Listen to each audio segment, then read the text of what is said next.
What's the strangest request you've had this weekend?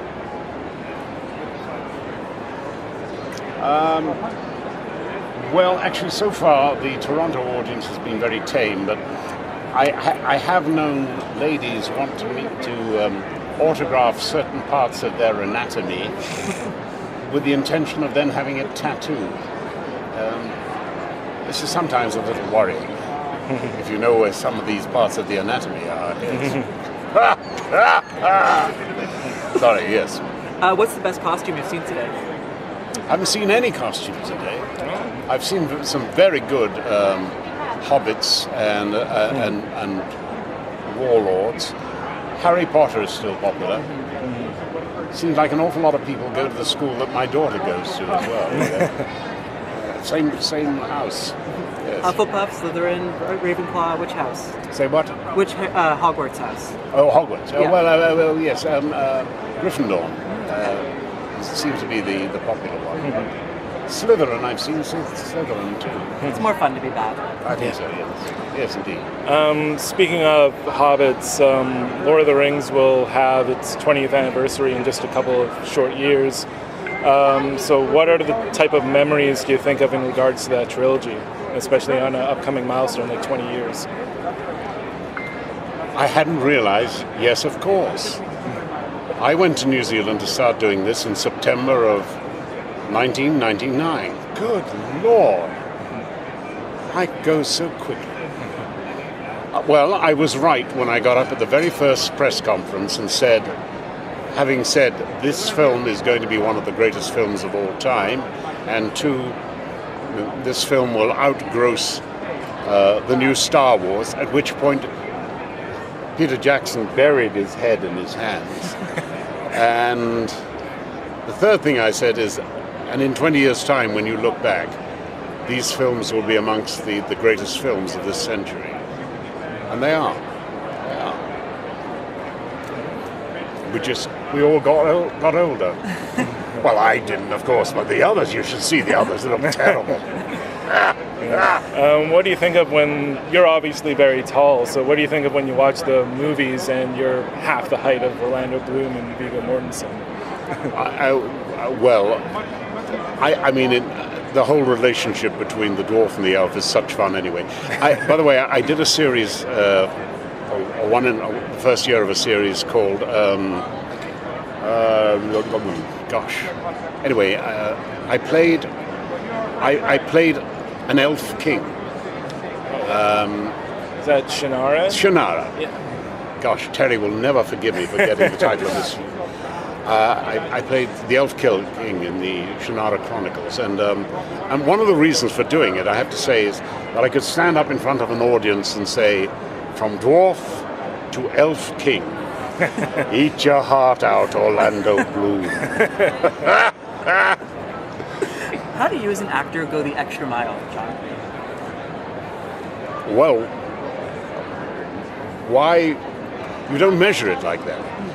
You know, I'm one of the most privileged people on the planet. I get to get up in the morning and go and play. And sometimes, if I get it right, I get myself into a situation where I don't know how I'm going to do it. And then I really have to start thinking. I did some improv at Brigham Young University the day before yesterday. And really scary. I haven't done any improv since I left RADA in 1969. But wonderful. I mean, it's the most privileged life on the planet. If you can't enjoy it, get up, get out, and move over. Because there's so many other people who would like to do your job. So you must have done dozens of these Comic-Cons now. How do you prepare yourself for the day? Well, as I said, I think I've said, you know, I think Comic-Cons have changed me. I didn't much like people when I was a younger man. And the more I come to these, and the more I get, and more people talk to me, the more I like people and mankind. We are an extraordinarily rich and humble people in a way. It's glorious. Mankind is glorious. Do you have to keep like a granola bar in your pocket in case you get the munchies or anything? Well, you know, I'm no longer as physically strong as I used to be. I used to be immensely strong. Not because I worked out, it was just the way nature intended it. Now I do not have that strength at all. But I have stamina. And I mean, all my life I've worked 12, we always work a 12-hour day. Sometimes it's a 16-hour day, and sometimes it's longer. And you learn how to pace yourself. And you keep that energy up right through the course of the day. So I don't find these difficult. Sometimes I find them very moving. Sometimes I hear wonderful stories. I mean, there was a gentleman today who said that he'd had cancer at an early stage in his life, and watching one of the things that I had done helped him get through those very dark and painful days. And you know, that always moves. Would you say that that's one of the most rewarding things about getting to have this dream job? The rewards are endless with it. I mean, to work with wonderful actors on a wonderful script, or even on a not so wonderful script, and try and make it work. I mean, that's a reward in itself. But then to have people come up to you and pat you on the back and say you're wonderful. Well, you're not really. You're only as good as the last part. Actors often make the mistake in imagining that the fame that has come to them is because of them. It's not. It's a wonderful part that makes people go, oh, that is magic. You must be a wonderful person to be able to make that magic happen. It's not that, it's the part. And the rule for young actors is serve the script. Serve the script and serve the part. And in doing that, you serve yourself as an actor. Now, a couple of my friends will kill me if they don't...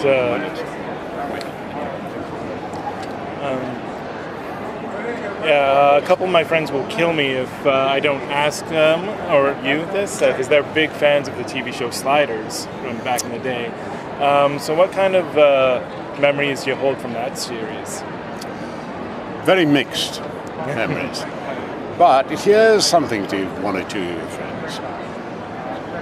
Jerry had been pestering me for a number of years, and we're actually talking to NBC at the moment to see if there's any possibility of rebooting the series.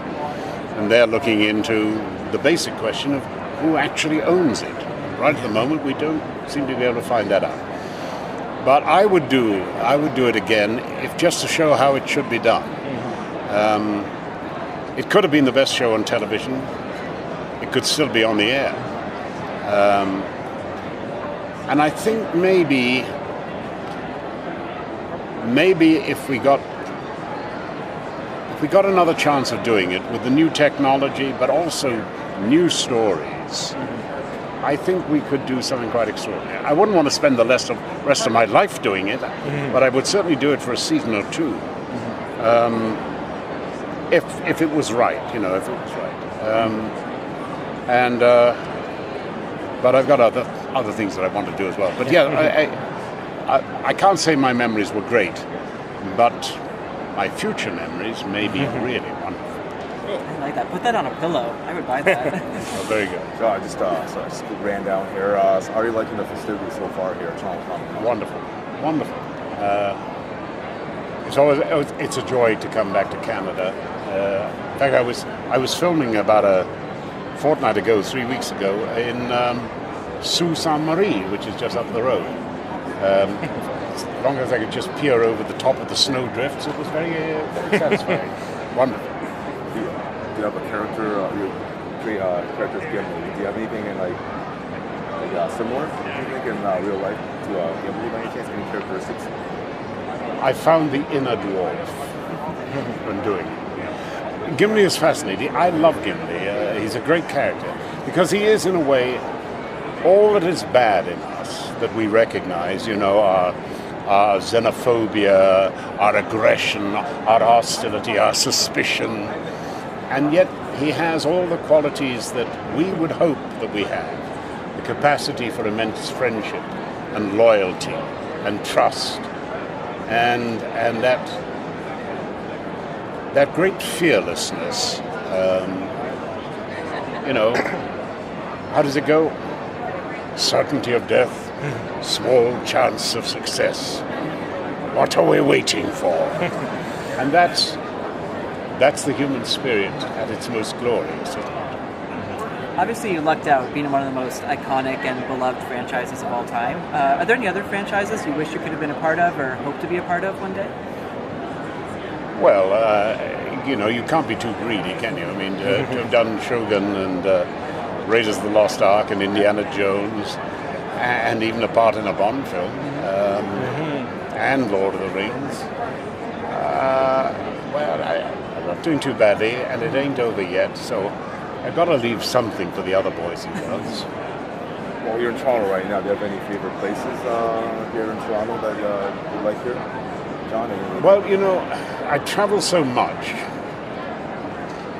that right at the moment, I mean, I flew in from Salt Lake City the night before on the red eye yesterday, and got in here today, and I've got to go to Dallas on Monday, so I don't know that I'm going to have much time to pooter around in Toronto. But I like Toronto, and I've shot here before, and it's a great. I like Canadians. I like Canada. But then, you know, you say that, and the truth of the matter is, once you get to meet people in most countries, the actual people themselves are pretty marvelous. Humanity is extraordinary, and mankind is extraordinary, and I am not without hope for us. Well, you got what else is marvelous is Tim Hortons coffee shop here. We're real famous for. Indeed, I've been there, and but I have to tell you that the Intercontinental, where I am now, has served some of the best hotel coffee I've ever had. Oh, it can beat Tim Hortons. And I hope I get a freebie for that.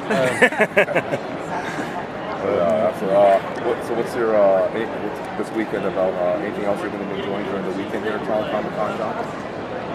I wasn't anticipating doing that. I've got lines to learn for next week. I'm doing some filming in Sacramento, and the following week I've got a little science fiction film that I have to have a look at and prepare and things like that.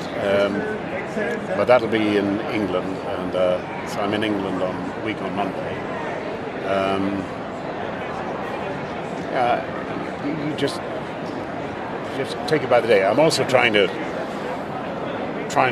rattle some money trees to get the money to make my movie, which we will be talking about, and which you will be delighted with. Would you like to share something, a little bit of tidbit with the fans? Well, it's set in the Ice Age when our ancestors had a brain capacity that was 10% bigger than ours. These are not dumb people. They may represent humanity at its most intelligent. And it's an adventure story, and it's a love story, and it is a celebration of the human spirit. And you will cry at the end and cheer. What is your role with that, John? Are you the writer, producer, director? Well, I'm the writer at the moment. We've shot a few little teaser bits. I'm trying to put together a teaser reel, and we shot a bit in Iceland because we needed the ice. But Canada would be a good place to shoot it, actually. And I want to get it together so that I can go and say, look, this is the concept of the picture, there's the script. Because it is a movie, but it has certain commercial value as well as producing other things. But by and large, movies have to be entertainment. Some movies don't get beyond entertainment. Sometimes we have to make movies that, by necessity, delight us and please us and entertain us. But sometimes there are important questions that a movie should provoke, like the way we care for children, like the way that we face the future, and what is important about life. I mean, I can't tell you guys what the meaning of life is, but I can tell you what the purpose of life is. The purpose of life is to survive and to do better than your mother and father did if you can. and to prepare your children to survive and do better than you. And as long as we keep that thread through our lives, we have hope. Sometimes we lose that thread, and then we get lost as people.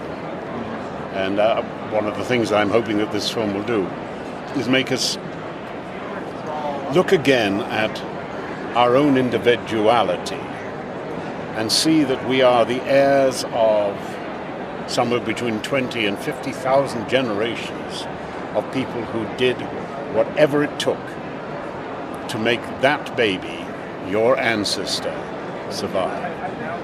And you know that wonderful aphorism, I've seen further than most because I stand upon the shoulders of giants.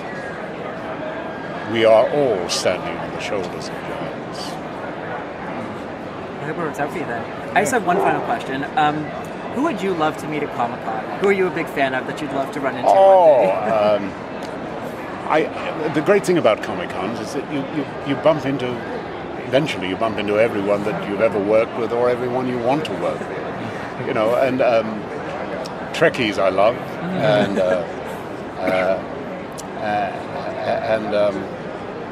there's so many of them. I mean, Corbin Burnson.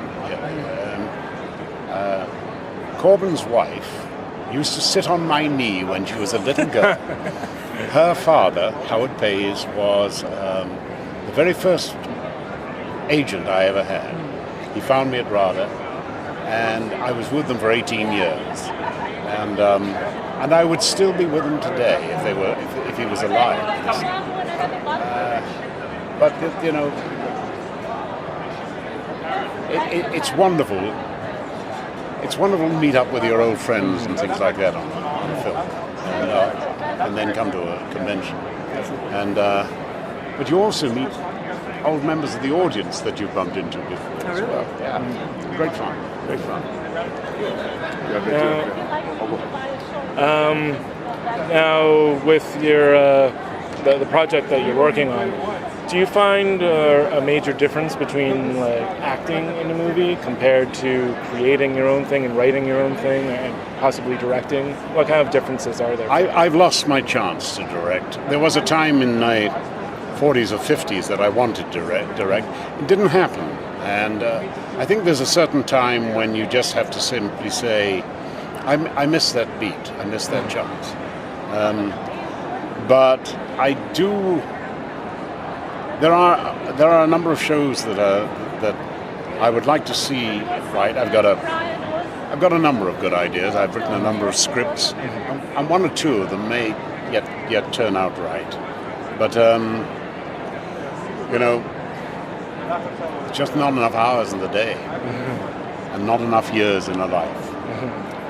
But I think when you're 75 and you can talk about setting up a new film company in the Isle of Man with some friends, you know, you're either senile or wildly ambitious. So I'm both of those probably.